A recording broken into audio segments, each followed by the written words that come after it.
Muy buenas tardes, queridos televidentes. Qué placer volvernos a encontrar aquí en el tiempo para conocer un poco sobre la historia de Matanzas. Y qué placer poder compartir nuevamente con nuestro doctor Hercilio Bento Canosa. Profesor, buenas tardes. Buenas tardes. Y sabe, le confieso que desde que me estaba preparando para el programa, me ha surgido una curiosidad muy grande. Porque cuando uno lee, uno ve películas, uno dice, bueno, existieron los verdugos en el mundo, sobre todo en la era medieval. Pero yo me quedo frío porque usted propone un tema muy interesante. Me está proponiendo un tema para hablar sobre verdugos en Matanzas. Verdugos en Matanzas. Oiga, qué bien. ¿Cómo es que entonces aparece esta figura en nuestra ciudad? Efectivamente. Lo curioso es que hay poquísima información sobre el verdugo en Matanzas. Que lo hubo, obviamente. Y las actas capitulares no son precisamente explícitas en hablar de este personaje, salvo detalles muy puntuales donde más que mencionarlo se deduce que lo hubo. Ya. O sea, no está de nombre y apellido. Sí, en los finales del siglo hay noticias de un verdugo que se desempeñó en Matanzas y en La Habana. Pero vamos a ver por qué razón, cómo se escogía, de qué manera aparece este verdugo. Sí, pero yo quisiera saber antes, ¿cuándo se puede hablar ya de verdugo en Matanzas? Leí algunos apuntes que usted me hizo llegar para prepararme y es que realmente comentamos cuando hablábamos del Naranjal, ¿recuerda? Sí, sí. De la barriada del Naranjal, usted comentaba sobre el primer suceso en Matanzas. ¿Es aquí donde se puede ya marcar el punto de inicio de esta figura pública, por decirlo de alguna manera? Era una figura pública al extremo de que llegó a tener la categoría de ministro ejecutor. Era un funcionario público que en el 1778, concretamente el 4 de septiembre de 1778, ya fuera un sujeto con esta categoría, inclusive remunerada. Ya eso, desgraciadamente, no tenemos la información. Pero en ocasión de la ejecución de José Jiménez, que es el homicida de José Quintana, que lo ahorcan, inclusive es la inauguración de la Plaza de Gerona. ¿La plaza ubicada dónde, doctor? La Plaza de doctor? Gerona estaba en la intersección de las calles, las actuales calles de Cuba y Compostela. Ahí estaba la picota pública. Oiga. Entonces este personaje es el que ahorca a José Jiménez, que por cierto es la primera ejecución que se hace en Matanzas, y por detalles digamos, de angustiar al ejecutado, se le ahorcó lentamente. Eso sí, hay noticias de que el ahorcamiento no se hizo como se hace en otros lugares, así que el cuerpo cae por su peso. No, aquí se le tironeó al revés. Se aló. Por el lado contrario, esto le prolonga la agonía. Aquí sí la asfixia va a tener un carácter preponderante en la muerte del sujeto.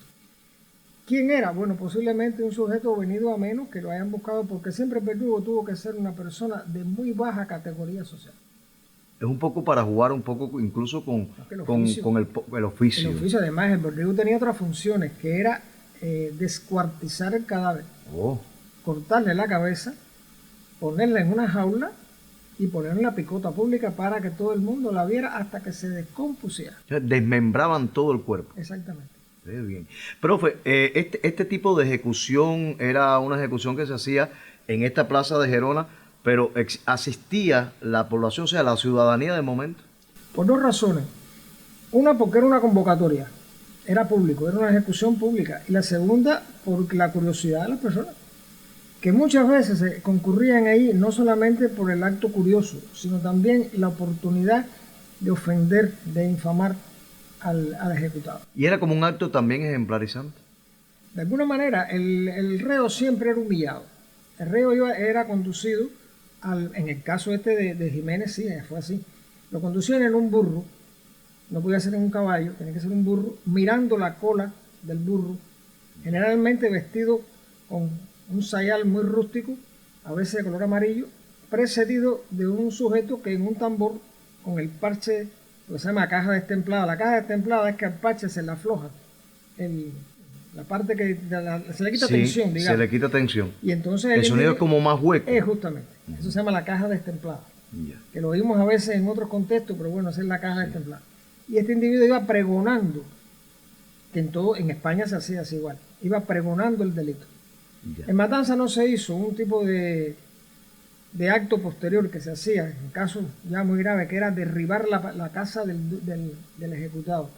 y sembrarla de sal para que no creciera hierba. O sea, se le espolvoreaba sal al lugar. Se echaba sal para que ni siquiera se creciera hierba en el lugar. No se hizo nunca en Cuba. Que sepamos. Ajá. Ahora, ¿se conoce, doctor, el nombre del primer verdugo que pudo haber tenido Matanzas? No existe. No se conoce. No se conoce porque muchas veces este primer verdugo es un sujeto complejo porque Matanzas no tiene todavía cárcel propiamente dicha.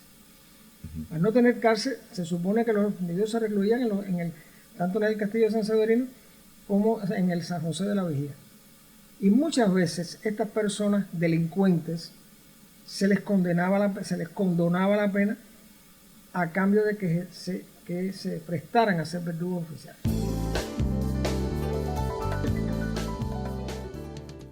Los verdugos llegaban, ejecutaban y no tenían otras funciones. Solamente bueno, ya me decía usted que desmembraban el cuerpo. Después de toda esta ceremonia, por darle un nombre, que no es una ceremonia, pero bueno, esta... Sí, es una ceremonia. ¿Puede decirse ceremonia? ¿Puede? Hay una cosa que hay que tener en cuenta, y es que este acto evidentemente brutal tiene un impacto y tiene un mensaje para la población. Porque hay una cosa que hay que tener en cuenta: los niños estaban obligados a ir. En Matanzas no había todavía en este momento escuela, pero ya después, cuando la hay, estaban obligados los padres a llevar a sus hijos para que vieran lo que le pasaba al que delinquía. Ya. Era como un medio de enseñanza, una manera de enseñar, muy un bruta, poco fuerte. muy fuerte, pero era una manera de enseñar. Ahora, profe, ¿cómo era aceptado este personaje dentro de la ciudadanía? ¿Era un personaje que podía ser popular, era detestado? ¿Cómo lo veían los ciudadanos de la época? Bueno, la historia de los verdugos en sentido general, Sí.